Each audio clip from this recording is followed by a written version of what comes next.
नमस्ते, प्रणाम, स्वागत है आपका हमारे पेज पर। और 3 दिन से चल रहा है चैता का रिकॉर्डिंग। तो हम आज बहुत थक चुके हैं और सर में हो रहा है दर्द। तो हम लोग मिल के आज बना रहे हैं खाना। मैंने किचन का काम किया, चावल वावल सब साफ किया। और सर सर हेलो सर, आप कुछ कहना चाहेंगे? क्या कहें, दिन ऐसा खराब है यार। इनको सब्जी काटने का बात है क्या, सब्जी काटने का मौका मिला। सौभाग्य प्राप्त हुआ है आज सब्जी काटने का।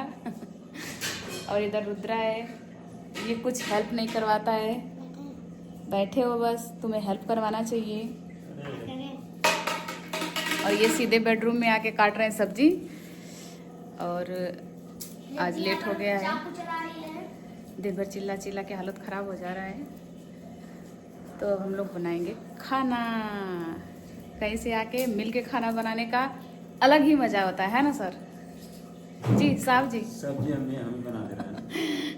अरे आप मत बनाइए, नहीं नहीं नहीं, इनके हाथ की सब्जी बहुत बढ़िया सब्जी, खाए एकदम उंगली चटता रही है ना। Okay bye.